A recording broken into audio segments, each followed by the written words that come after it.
My daughter-in-law rudely said, "Don't expect a penny of your son's 30 million." Her voice rang with contempt, as if I were a pathetic beggar rather than a father. But during the reading of the will, she suddenly turned pale when the lawyer read my name.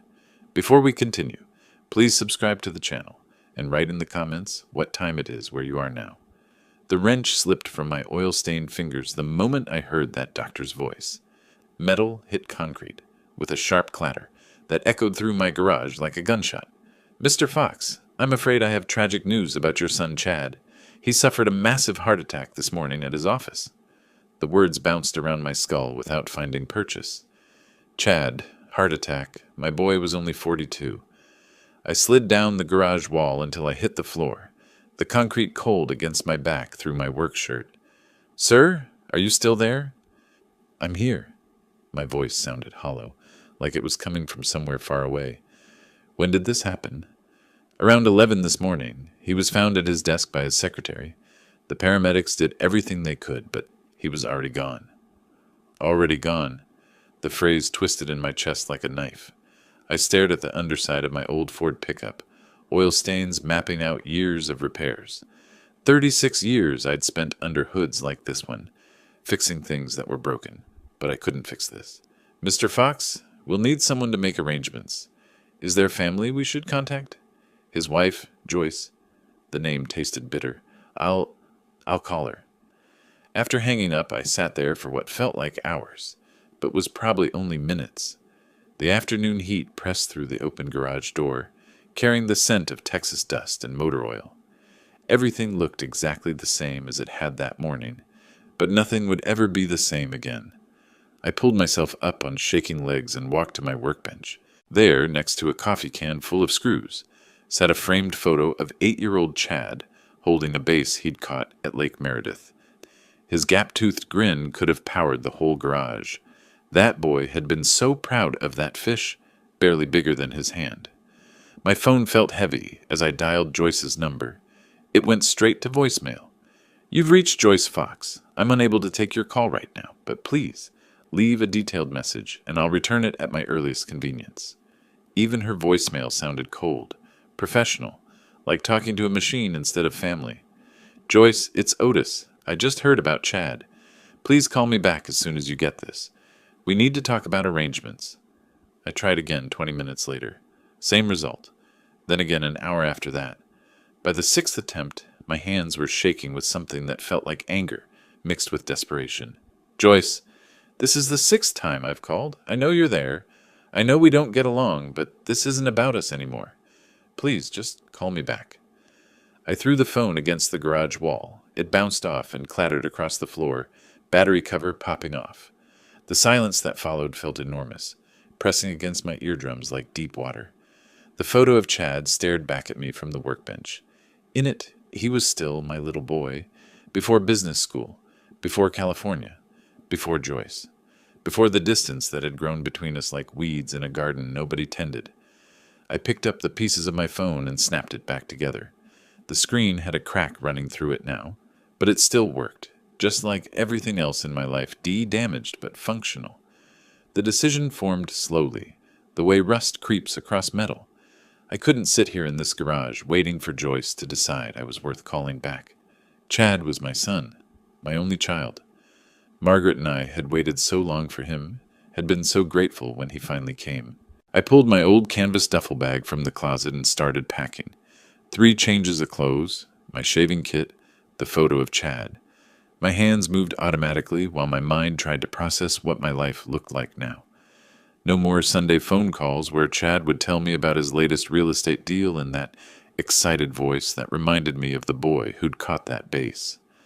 No more Christmas cards with pictures of him standing in front of increasingly expensive houses. The drive to Los Angeles would take 12 hours if I pushed it. I'd driven it once before when Chad graduated from business school. That was back when Joyce still pretended to tolerate me, back before she decided I wasn't good enough for their new life. I folded Chad's photo carefully between 2 shirts. The glass had a small crack in one corner, where I'd dropped the frame years ago. I'd never bothered to fix it. Now I wished I had. Outside, the sun was starting to set, painting my garage in long shadows. Tomorrow I'd lock up this place and drive west, toward a son I'd never see again and a daughter-in-law who wished I'd never existed. But tonight I sat on my workbench and cried for the little boy who'd been so proud of that fish.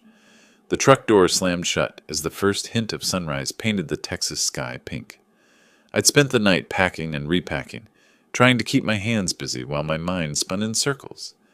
My neighbor, Mrs. Henderson, peered through her kitchen window as I loaded the last of my things, her face creased with concern. I gave her a wave but didn't stop to explain. How do you tell someone your whole world just collapsed? The highway stretched ahead like a ribbon of possibility I didn't want. Interstate 40 would take me through New Mexico, Arizona, and finally into California. 12 hours of driving with nothing but my thoughts and the ghosts of conversations I'd never have with Chad again. Miles clicked by in a blur of desert landscape. The radio offered morning traffic reports and weather updates for a world that kept spinning despite everything. I reached for the dial, then pulled my hand back. Silence felt more honest somehow. Somewhere outside Albuquerque, a memory ambushed me. Chad, at 8 years old, standing in our backyard with a baseball glove too big for his hands.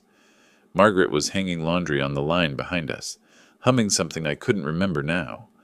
"Dad, when will I be as big as you?" Chad had asked, squinting up at me in the afternoon light. "Hold the ball with both hands, son. You'll get there." I'd knelt down to his level, adjusting his grip. "Just remember to keep your eye on the ball, no matter how fast it comes at you." He'd nodded with the seriousness kids bring to everything they think matters. We must have spent an hour out there, tossing that ball back and forth while Margaret's sheets danced in the breeze like white flags of surrender. The memory hit me so hard I had to pull over at a rest stop.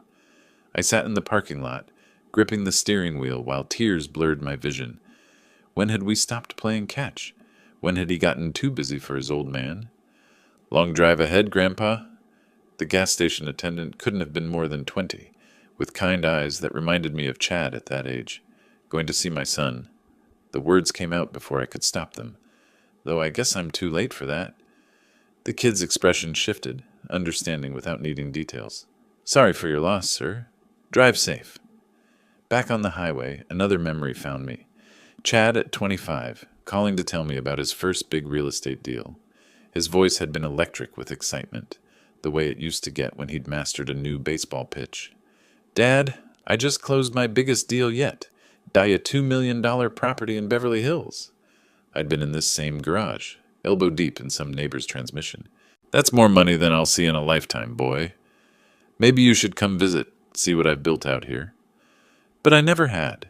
There was always another car to fix, another excuse to stay in Texas where things made sense, where I didn't have to pretend to understand wine menus or worry about saying the wrong thing to Joyce's fancy friends. The landscape changed as I drove west. Texas plains gave way to New Mexico desert, then Arizona mountains. Each mile took me further from the life I knew and closer to a world where my son had lived and died without me really knowing who he'd become. By evening, Los Angeles sprawled before me like a circuit board made of lights. The freeway signs pointed toward Beverly Hills, toward addresses that existed in a different universe from my garage in Amarillo. My truck felt smaller somehow, dwarfed by the luxury cars flowing around us like schools of expensive fish. Chad's neighborhood was a maze of perfect lawns and houses that looked more like museums than homes. Each driveway held cars worth more than I'd made in the past 5 years. Palm trees lined the streets like sentries, their fronds rustling in a breeze that smelled of money and secrets. I found the address and pulled up to gates that looked like they belonged on a castle. Through the iron bars I could see a mansion that would have fit 3 of my house inside it, with room to spare. This was where my son had lived. This was the world he'd chosen over Sunday dinners and baseball in the backyard. The truck engine ticked as it cooled, the only sound in this perfect silence. I checked my appearance in the rearview mirror. D-work shirt wrinkled from the drive, stubble from a sleepless night, eyes red-rimmed with grief and exhaustion. Not exactly the image of a Beverly Hills father-in-law, but I was here. After 12 hours of memories and regrets, I was finally here. I took a deep breath, tasting the unfamiliar air of my son's chosen home, and reached for the door handle. The electronic gate buzzed like an angry wasp as I approached the intercom. Marble columns flanked the entrance, each one probably worth more than my annual Social Security check.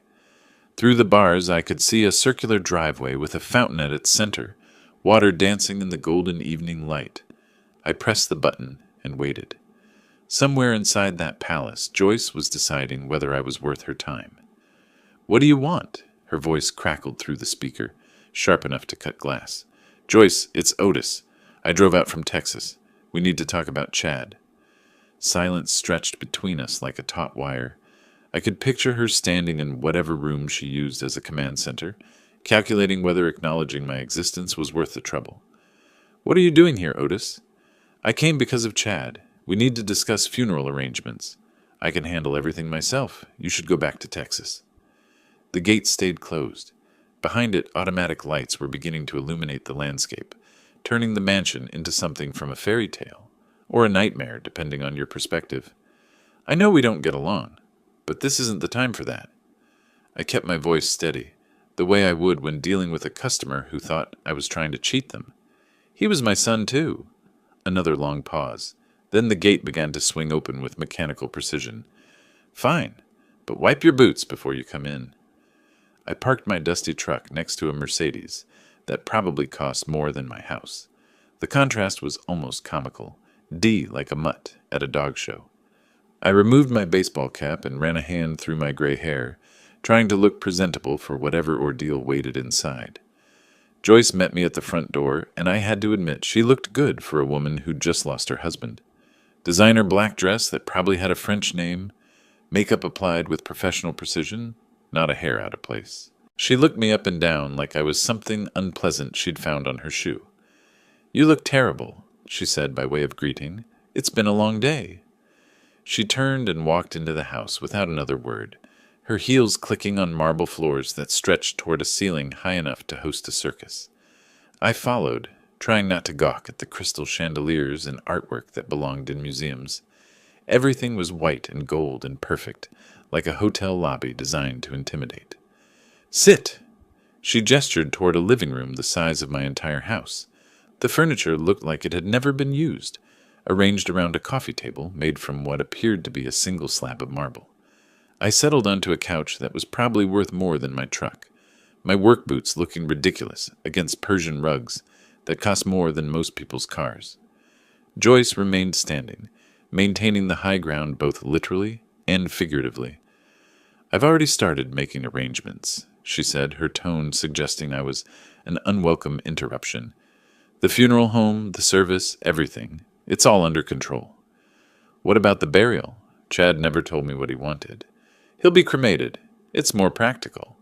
She said it like she was discussing garbage pickup. "There's really nothing for you to do here, Otis. I appreciate you coming, but I can handle everything myself." I looked around the room, taking in the view through floor-to-ceiling windows that showed a backyard with a tennis court and swimming pool. This was the life my son had built, the world he'd chosen. It was impressive, I had to admit. It was also cold as a morgue. "When's the service?" "Friday. Very small, very private. Just a few close friends." The message was clear. You're not invited. But I'd driven 12 hours and wasn't about to be dismissed like a door-to-door salesman. "Joyce, I'm not asking for much. I just want to say goodbye to my boy." For the first time since I'd arrived, something flickered in her expression. Not warmth exactly, but maybe recognition that she was dealing with another human being instead of an inconvenience. "All right. Friday at 2 o'clock. Sunset Memorial Chapel, on Wilshire Boulevard." She sat down across from me, perched on the edge of her chair like she might need to escape quickly. But this doesn't change anything between us. I never expected it to. We sat there for a moment in expensive silence. Through the windows I could see lights beginning to twinkle across the city below. Somewhere out there people were living normal lives, worrying about normal problems. I envied them. "I should find a motel," I said, standing up. "I'll come by tomorrow if there's anything that needs discussing." Joyce walked me to the door, maintaining her distance like I might be contagious. At the threshold she paused. "You know, Otis, Chad left quite an estate. I'll be taking care of all his business interests, of course. There's a lot to manage." The way she said it made it sound like a warning, like she was establishing territory, marking boundaries I shouldn't cross. I nodded and walked back to my truck, feeling her eyes on me until I was through the gate. Driving away from that mansion, I caught a glimpse of it in my rearview mirror, all lit up like a cruise ship in the darkness. My son had lived there, had walked those marble floors and looked out those windows. He'd built this life, this fortune, this perfect world, and somehow, in all of it, there hadn't been room for his old man. The marble floor felt cold beneath my worn boots as Joyce led me deeper into Chad's world. Each step echoed in the cavernous hallway, bouncing off walls lined with artwork that probably cost more than my house. She moved with the confidence of someone who owned everything she touched, her heels clicking like a countdown to something inevitable. "This was Chad's office," she said, pushing open heavy oak doors. "He spent most of his time here toward the end." The room took my breath away. Floor-to-ceiling windows overlooked the city lights, and every surface gleamed with success I'd never witnessed firsthand. Business awards lined the shelves. Photos showed Chad shaking hands with people in expensive suits, and a massive desk dominated the center like an altar to achievement. Joyce picked up a crystal frame containing a photo of Chad at some charity gala, both of them in formal wear that cost more than my truck. He loved these events. We were quite the power couple. I studied the photo. Chad looked different than the last time I'd seen him. Thinner, older somehow, though he was smiling for the camera. He never mentioned these parties. Chad didn't talk much about his social life with... She paused, letting the sentence hang like a blade. Well, he was very busy. Moving to his desk, she began pulling out papers and appointment books. "We need to finalize the arrangements. The funeral home needs decisions tonight." "What about burial?" "Margaret's buried at Rose Hill Cemetery back home. Chad used to visit her grave when he was young." Joyce's laugh was sharp as breaking glass. "Chad always wanted cremation, not burial. He told me many times." "No." The word came out harder than I intended. "He told me he wanted to be next to his mother at the cemetery." "You don't know what he wanted these past few years, Otis." Heat rose in my chest. "Maybe not. But I knew him for 42 years, and you've known him for 2. Her smile could have frozen water. 2 years as his wife. That counts more than decades as a distant father. The words hit like physical blows. I gripped the edge of Chad's desk, feeling the smooth wood beneath my calloused fingers. Every trophy, every award, every symbol of success stared down at me like judges finding me wanting. "Look at this." Joyce held up Chad's phone, scrolling through contacts. Business partners, investors, country club friends, 200 names of people who mattered to him now. She moved through the list dismissively, deleting names she deemed unworthy. "This person hasn't seen Chad in months. This one's just a golf acquaintance. We'll keep the service small, elegant." I watched her reduce my son's relationships to checkmarks on her private list. Each deleted name felt like another piece of Chad disappearing, another connection severed by her judgment. What about his college friends, the guys he grew up with? Those people don't fit the image we're presenting. Image, not memory, not love, not respect for the dead. Image. Joyce made calls to funeral directors while I sat in a leather chair that probably cost more than my monthly pension. Her conversations were crisp, professional, focused on logistics rather than grief.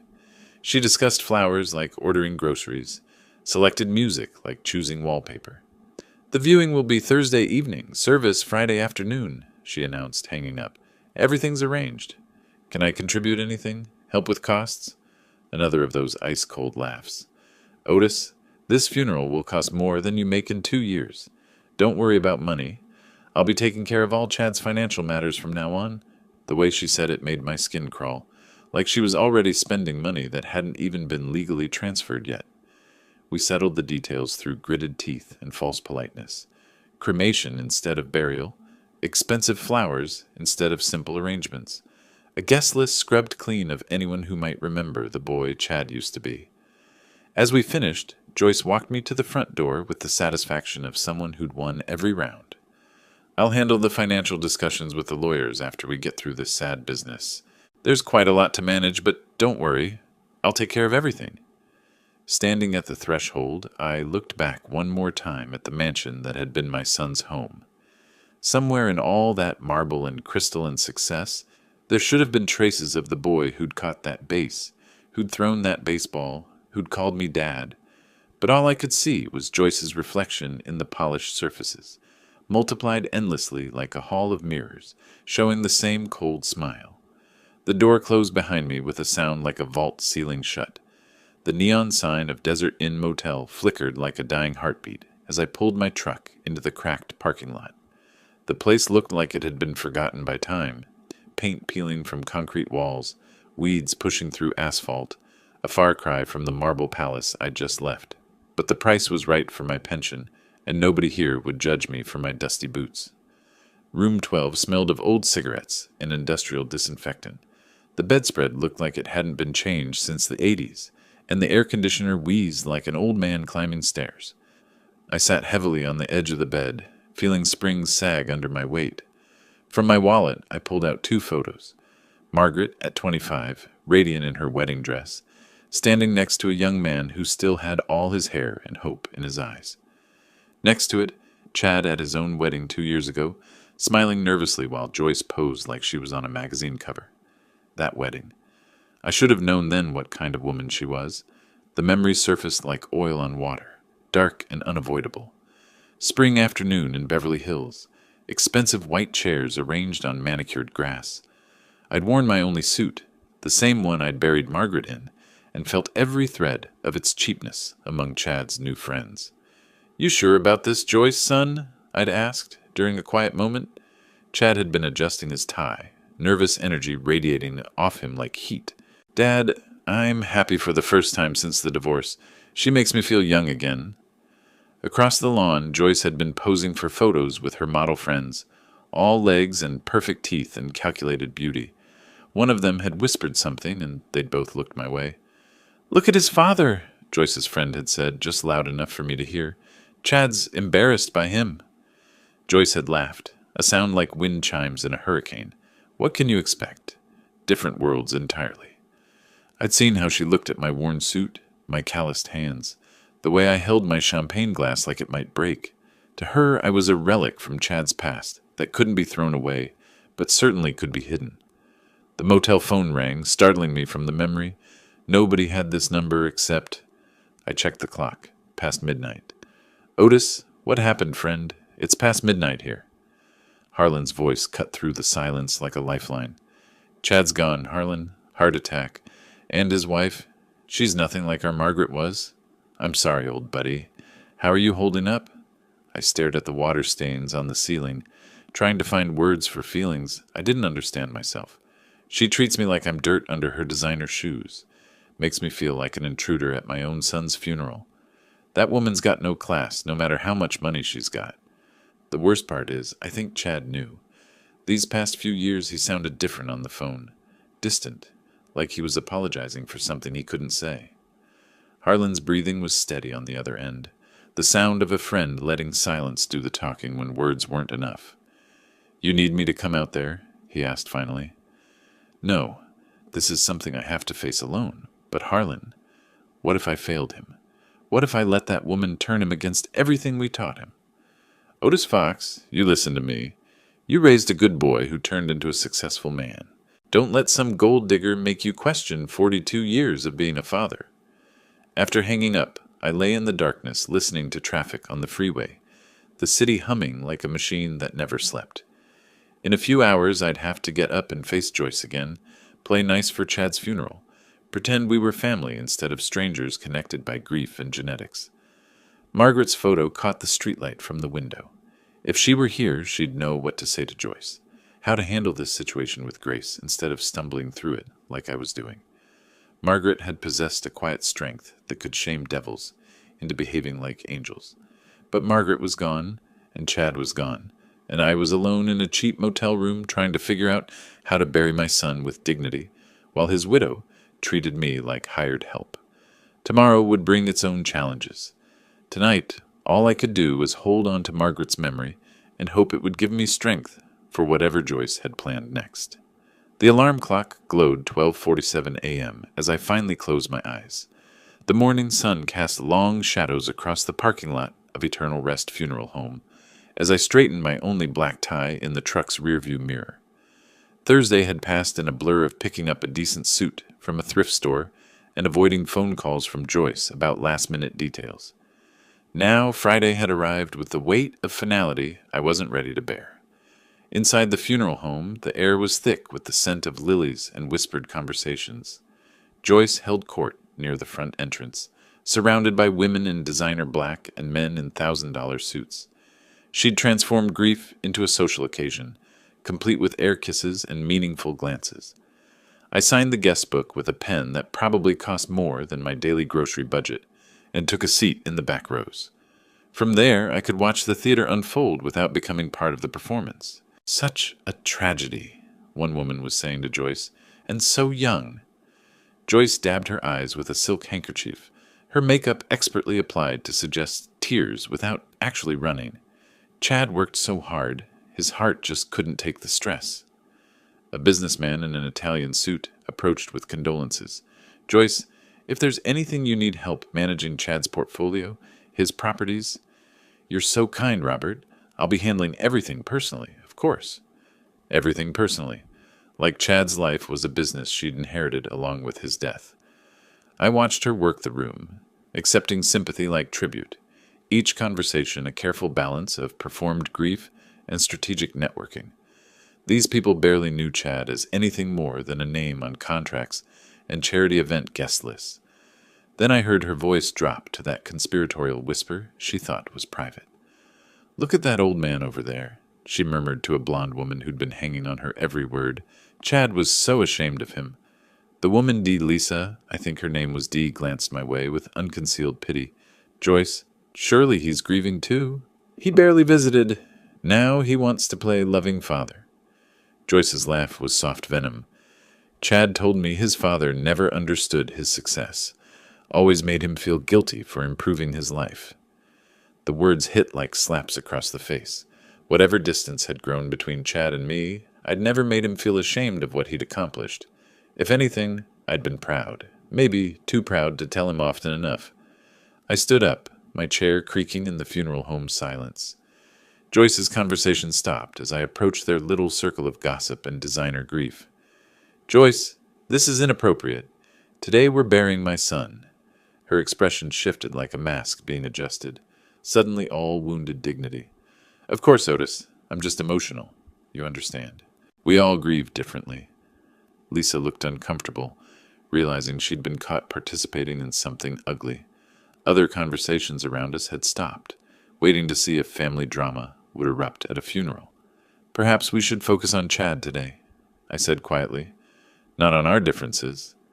Joyce nodded with fake solemnity, but her eyes promised retribution for my public correction. "You're absolutely right. Families should support each other in times like these." The minister called everyone to be seated for the service. I returned to my back row perch, while Joyce took her place in the front, surrounded by supporters who would forget Chad's name within a month. Chad Fox was a man who valued family above all else, the minister began, clearly working from notes Joyce had provided. He built not just a business empire, but lasting relationships. I stared at the casket, thinking about the boy who'd been so excited about that fish, who'd asked when he'd be as big as his dad. Somewhere between that backyard catch and this marble funeral home, I'd lost my son to a world that measured worth in zeros on bank statements. The service proceeded with hymns Chad never sang and readings from books he'd never opened. Joyce's performance peaked during the eulogy, her sobs perfectly timed for maximum effect. When people filed past the casket to pay respects, I waited until last. Standing there alone with Chad's closed casket, I whispered the things I should have said years ago. About being proud of him, about loving him despite our differences, about wishing I'd fought harder to stay part of his life, instead of letting Joyce's subtle hostility push me away. Outside, the funeral procession prepared to move to the cemetery. Joyce, surrounded by her supporters, was already discussing, handling the legal matters after this sad business, with someone who looked like a lawyer. I climbed into my truck to follow the procession, catching a glimpse of Joyce in her limousine through the window. She was checking her makeup in a compact mirror, already moving past grief toward whatever came next. Something cold settled in my stomach as I started the engine. Joyce was too confident, too eager to discuss Chad's financial affairs, like she already knew exactly what those affairs contained. The mahogany conference table in Cecil Grant's office felt as cold as the cemetery ground we'd just left behind. 42 floors above downtown LA, the late afternoon sun filtered through tinted windows, casting everything in a golden hue that somehow made the formal setting feel even more removed from reality. Joyce had ridden in the black limousine with her supporters, while I'd followed in my pickup, feeling like a funeral crasher at my own son's final ceremony. Now she sat at the head of the polished table, like she was chairing a board meeting, her designer black dress perfectly arranged, not a hair out of place despite the emotional day. Cecil Grant looked every inch the successful attorney, silver-haired, expensive suit, the kind of calm confidence that came from decades of handling family crises. His office walls were lined with law books and diplomas that probably cost more than my annual income just to frame. "Thank you all for coming," Cecil began, his voice carrying the practiced sympathy of someone who'd conducted hundreds of these readings. "I know this has been a difficult day." Joy smoothed her skirt and checked her reflection in the window behind her. Even in grief, she was performing, making sure every angle was perfect for whatever audience she imagined was watching. "Otis, you don't need to stay," she said, not bothering to look at me directly. "Don't expect a single penny from my husband's $30 million anyway." The dismissal hit like a slap, but I'd grown used to her casual cruelty. I started to stand, my baseball cap clutched in weathered hands, when something made me pause. "I just want to hear Chad's final wishes." "Chad's final wish was to provide for me. That's a wife's right." She cut me off with the authority of someone who'd never doubted her place in the world. "This is really just a formality." Lisa, the blonde friend who'd been hanging on Joyce's every word at the funeral, shifted uncomfortably in her chair. Even Tyler, Chad's cousin from back east, looked like he wanted to be anywhere else. Cecil arranged several legal documents on the table, each one bound with ribbon and bearing official seals. The afternoon light caught the gold embossing on the covers, making them look more like medieval scrolls than modern paperwork. "Please, everyone take your seats," Cecil said diplomatically. "Let's begin the reading." Joyce leaned over to whisper something to Lisa, her voice carrying just enough for everyone to hear. "This is just a formality. Chad told me he'd taken care of everything." I settled back into my leather chair, the expensive material creaking under my weight. Everything in this office screamed money and power the kind of world Chad had built for himself, the kind of place where his old man had no business being. Mark, one of Chad's business partners, adjusted his tie nervously. The silence stretched uncomfortably as Cecil opened the first document, the paper crackling with the weight of legal authority. Joyce's confidence filled the room like expensive perfume.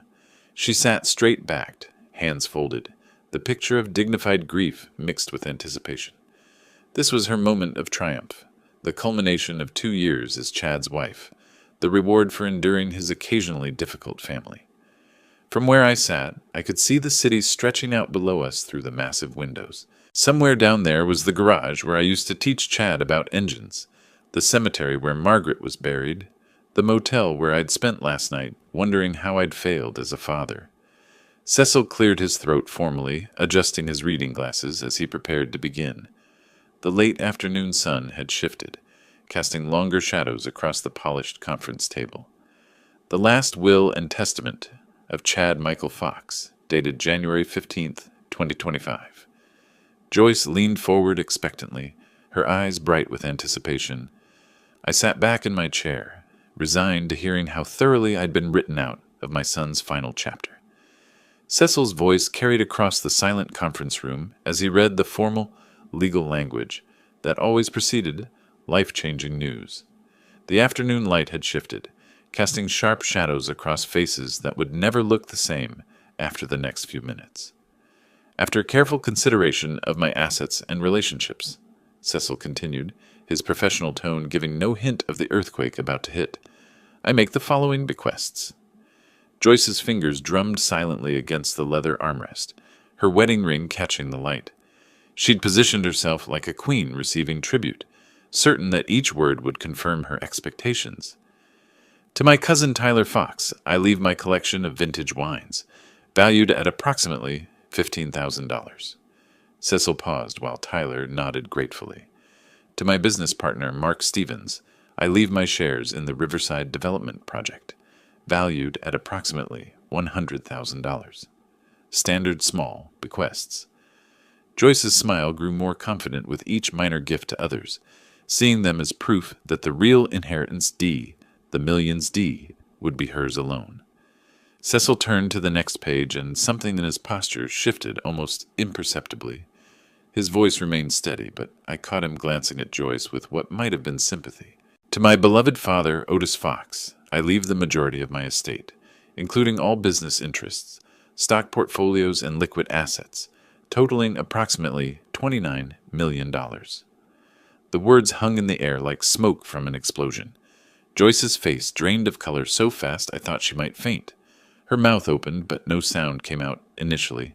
"That's impossible," she whispered, her voice barely audible.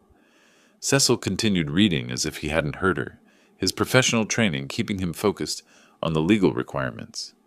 To my wife, Joyce Fox, I leave the Santa Monica condominium, valued at approximately $800,000, along with all furnishings and personal effects contained therein.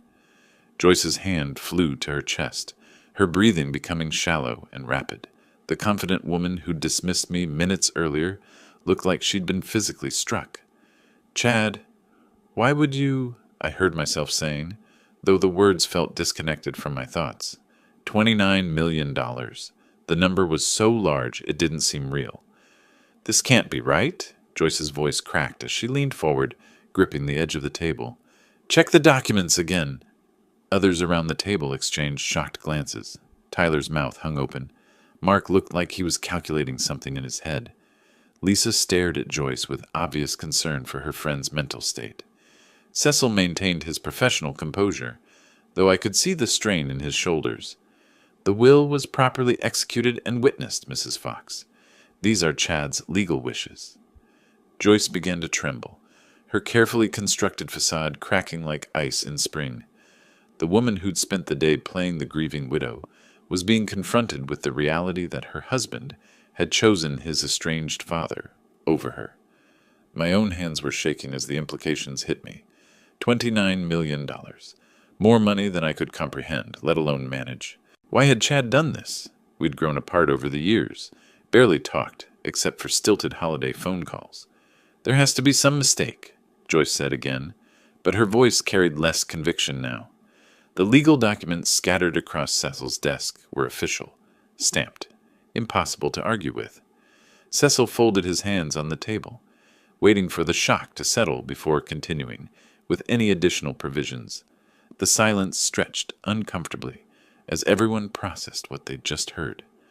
Joyce stared at the legal documents, like they were written in a foreign language, her mind clearly struggling to accept what had just happened to her expected future. The confidence that had carried her through the day had evaporated completely. I looked at my calloused hands resting on the expensive conference table, trying to understand what my son had been thinking when he made these decisions. Somewhere in the distance, traffic hummed 42 floors below, the normal world continuing while ours had just been turned upside down. The silence shattered like expensive crystal when Joyce finally found her voice, rising from her chair with the fury of someone whose entire world had just collapsed. "This is fraud!" Her shout echoed off the office walls, making everyone jump. That old man manipulated Chad when he was sick. I remained seated, trying to process both the inheritance and Joyce's explosive reaction. "Joyce, I didn't even know about the will." "Liar!" She pointed an accusatory finger at me, her face twisted with rage and desperation. "You always resented me, always poisoned Chad against me." Cecil stood up, his professional calm finally showing strain. "Mrs. Fox, this will was prepared according to all legal requirements. There was no coercion or manipulation involved." Joyce swept her arm across the conference table, sending legal documents scattering across the polished floor like expensive confetti. "I was his wife. I loved him. I took care of him. I was building a life with him." Tyler and Mark pushed back from the table, clearly wanting to escape the family warfare erupting in front of them. Lisa sat frozen, watching her friend's complete breakdown with horrified fascination. You think you can just waltz in here and steal my inheritance? Joyce's voice was getting higher, more shrill with each accusation. I know what you did. You manipulated a sick man who felt guilty about being a terrible father. The words stung because they carried enough truth to hurt. I had been distant. I had let work and small-town life keep me from Chad's world. But manipulation? I'd barely seen him these past 2 years. Joyce, please, I started, but she cut me off with another wave of fury. Don't you dare, Joyce, please me. She grabbed her designer purse like a weapon, clutching it against her chest. I sacrificed everything for Chad. I gave up my modeling career. I moved to this city. I played the perfect wife to his business associates. Cecil was gathering the scattered documents from the floor, trying to restore some semblance of professional order to the chaos. Mrs. Fox, if you wish to contest the will, that's your legal right. But this outburst isn't helping anyone. Contest it? Joyce laughed, but it sounded more like breaking glass than humor. I'm going to destroy it. No court is going to believe Chad would choose an absent father over the wife who stood by him. She spun toward the door, then turned back for one final attack. You want to know why Chad married me, Otis? Because I made him feel valuable in ways you never could. Because I understood success and ambition, not just fixing broken-down trucks. The blow hit its mark. I felt every year of distance between Chad and me, every missed visit, every phone call that ended too soon because we'd run out of things to say. I'm not letting this stand, Joyce declared, her voice carrying the conviction of someone who'd never lost a fight she really wanted to win. You'll see me in court. She stormed toward the door, her heels clicking against the marble like gunshots. At the threshold, she turned back one last time, her face a mask of fury and determination. This isn't over, old man. Not by a long shot. The door slammed behind her with enough force to rattle the windows. The conference room fell into shocked silence, the only sound coming from Cecil's careful gathering of the scattered legal papers. Tyler cleared his throat nervously.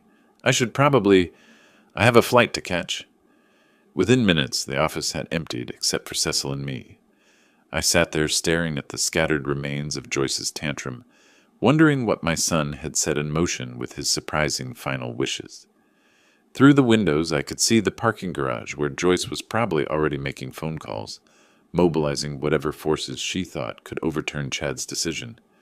The battle lines were drawn, and I was about to become the reluctant center of a war I'd never wanted to fight. Cecil straightened his tie and began reorganizing his documents. Mr. Fox, he said quietly, I think you should know, this might get complicated. 3 days after Joyce stormed out of Cecil's office, I sat in my motel room staring at legal papers I barely understood. The Desert Inn had become my reluctant home, its faded wallpaper and flickering neon sign a strange backdrop for decisions involving more money than I'd ever imagined. Cecil had explained the process in terms a mechanic could grasp. Joyce was challenging the will on grounds of undue influence, claiming I'd manipulated Chad during a vulnerable time. The accusation stung because it painted me as the kind of man I'd tried never to be. She's hired Richard Stone, Cecil had warned during our meeting that morning. He's aggressive, expensive, and specializes in will contests. This won't be easy. Stone's reputation preceded him like a bad smell. 3 decades of courtroom victories built on emotional manipulation and legal technicalities. If Joyce wanted a shark, she'd found the perfect predator. By the end of the first week, Harlan had flown in from Texas, his presence filling the cramped motel room with the comfort of old friendship. He'd aged since I'd seen him last. More gray, deeper lines around his eyes, but his handshake was still firm, his resolve unshaken. Joyce made a mistake hiring Stone, he said, unpacking his worn suitcase on the second bed. Juries don't like lawyers who try too hard to manipulate them. Meanwhile, across town, Joyce was writing checks she couldn't afford to Stone's law firm. I learned this later, but at the time I could only imagine her desperation driving her to gamble everything on overturning Chad's decision. Stone's strategy became clear through the legal motions Cecil showed me. Paint Chad as vulnerable, depressed, susceptible to his father's guilt-inducing visits. Make me look like a calculating manipulator who'd preyed on a sick son's emotions. The truth was simpler and more painful. Chad and I had grown apart over the years, our conversations becoming awkward exchanges of surface pleasantries. I hadn't visited more often before his death. Dee, if anything, I'd visited less, intimidated by his success and Joyce's obvious hostility. Cecil gathered our evidence methodically, medical records showing Chad's excellent mental health, right up until his heart attack, testimony from the notary who'd witnessed the will signing, confirming Chad's clear intentions, business records proving his sharp decision-making continued until the day he died. The will was executed properly, Cecil assured me during one of our strategy sessions. Chad was of sound mind, the document is legally valid, and there's no evidence of coercion. But Stone wasn't fighting the facts. He was crafting a story. During depositions, he painted pictures of an estranged father, suddenly showing interest when his son became wealthy. He twisted normal family dynamics into sinister manipulation. 3 weeks into our preparation, the court date arrived, May 20th, 2025. The official notice felt heavier than it should have, the legal language making everything seem more final than death itself. Harlan found me that evening sitting on the edge of the motel bed, staring at the court summons. "Justice will win tomorrow, friend," he said quietly. "Chad made his choice for reasons we may never fully understand, but it was his choice to make." I nodded, though uncertainty gnawed at me like hunger. Had I somehow influenced Chad without realizing it? Had my working-class values and barely concealed disapproval of his lifestyle pushed him toward this dramatic gesture? "Maybe Joyce is right," I said. "Maybe I don't deserve this inheritance." Harlan's response was swift and certain. "That boy saw something in you worth trusting with $29 million. Don't dishonor his memory by doubting his judgment." Outside, L.A. hummed with its endless energy, millions of people pursuing their dreams while I prepared to defend an inheritance I'd never wanted. Tomorrow, a judge would decide whether Chad's final wishes would stand or crumble under Joyce's legal assault. The marble steps of Los Angeles County Superior Court felt colder than the cemetery where we'd buried Chad a month ago. Harlan walked beside me, his presence steady as bedrock, while across the plaza Joyce emerged from a black town car with Stone, both of them dressed for victory. Courtroom 312 smelled of old wood and decades of legal battles. Judge Williams, a woman in her 60s with steel-gray hair and sharp eyes, commanded the room with quiet authority. She'd reviewed the case files, Cecil had told me, and wasn't known for suffering fools. Stone wasted no time in his opening statement. "Your Honor, this case is about an elderly man who manipulated his vulnerable son during a period of depression and illness. Otis Fox preyed upon Chad Fox's guilt about their relationship to secure a massive inheritance he never earned or deserved." His voice carried the practiced rhythm of a preacher selling salvation, each word calculated for maximum emotional impact. Joyce sat beside him, dabbing her eyes with a tissue, the picture of grieving widow denied her rightful inheritance. Cecil's response was measured, factual. Chad Fox was mentally competent when he executed this will 3 months before his death. He made a deliberate choice to provide for his father, and no evidence of undue influence exists beyond Ms. Fox's disappointment with her inheritance.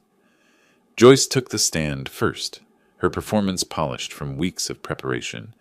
She spoke of Chad's depression over their strained marriage, his guilt about disappointing his father, his vulnerable state in the months before his death. "He became obsessed with making amends," she testified, her voice breaking at strategic moments.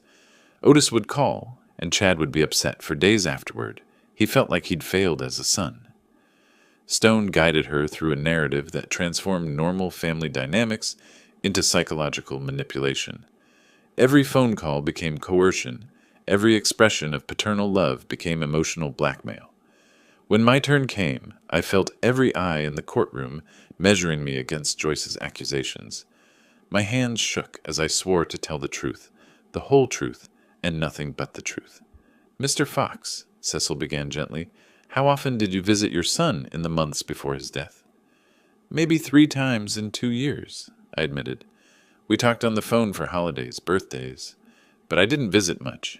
Joyce made it clear I wasn't welcome." "Did you ever ask your son for money?" "Never." I didn't even know he had as much as he did. Stone's cross-examination was brutal, designed to rattle me into admissions that supported Joyce's narrative. But 68 years of life had taught me the value of simple honesty. Isn't it true, Mr. Fox, that you resented your son's success? I was proud of what Chad accomplished. Maybe I didn't understand his world, but I never resented it. You disapproved of his marriage to Joyce, didn't you? I paused, meeting Joyce's eyes across the courtroom. I thought she married him for his money. Turns out I was right. The gallery stirred at my bluntness. Stone tried to paint it as evidence of my vindictive nature, but Judge Williams looked unmoved by his theatrics. The notary who'd witnessed Chad's will testified next, describing a man who seemed tired but determined. He knew exactly what he was doing, she said. Read every page, ask specific questions about the language. His instructions were very clear. Medical testimony confirmed Chad's mental competence. Business records showed sharp decision-making right up until his death. Phone records disproved Joyce's claims about frequent manipulation calls from me. By afternoon, Stone's case was crumbling under the weight of facts. His closing argument grew increasingly desperate, appealing to emotion where evidence had failed. Don't let a grieving widow be cheated out of her rightful inheritance by a man who abandoned his son for decades, then swooped in like a vulture when money was involved. Cecil's closing was simpler, more direct. Chad Fox made a choice. The evidence shows he was competent to make that choice. The court should honor his wishes, not overturn them based on speculation and disappointment. Judge Williams announced her recess with the gravity of someone about to change lives forever. Given the complexity of this case, the court will review all evidence overnight. I will render my decision tomorrow morning at 10 a.m. As we filed out, Joyce caught my arm in the hallway. "This isn't over, old man," she hissed. "Even if you win, you'll never be worthy of what Chad built." Her words followed me to the parking garage, where Harlan and I sat in my truck, neither of us able to speak. Tomorrow morning, everything would change one way or another. Sleep had been impossible. I sat in the motel parking lot at dawn, watching the sunrise paint the LA skyline gold, wondering if this was my last morning as a poor man or my first as someone who'd stolen what wasn't rightfully his. Harlan emerged from the room carrying 2 cups of coffee, his face showing the same sleepless night I'd endured. "Whatever happens today," he said, settling beside me on the truck's tailgate, "you've conducted yourself with honor." The drive back to court passed in silence, heavy with anticipation. Joyce and Stone were already there, huddled in intense conversation near the courthouse steps. She looked older somehow, the strain of the past month visible in lines that expensive makeup couldn't quite hide. Courtroom 312 felt different this morning, charged with the electricity of impending judgment. Judge Williams entered with the measured pace of someone carrying the weight of Solomon's wisdom, her decision already rendered in private chambers. "After careful review of all evidence and testimony presented," she began, her voice carrying to every corner of the silent room, "this court finds the will of Chad Michael Fox to be legally valid and executed with full mental competency." Joyce's sharp intake of breath cut through the formal atmosphere like breaking glass. Stone's face remained professionally neutral, but I caught him calculating appeal options behind his practiced composure. "The testator clearly intended to leave his estate to his father," Judge Williams continued, "and no credible evidence of undue influence has been presented. The disappointed expectations of an heir do not constitute grounds for overturning a properly executed will." Her gavel fell with finality that seemed to echo longer than physics should allow. "The will stands as written. Case dismissed." In the hallway afterward, Joyce cornered me one last time, her composure finally cracking completely.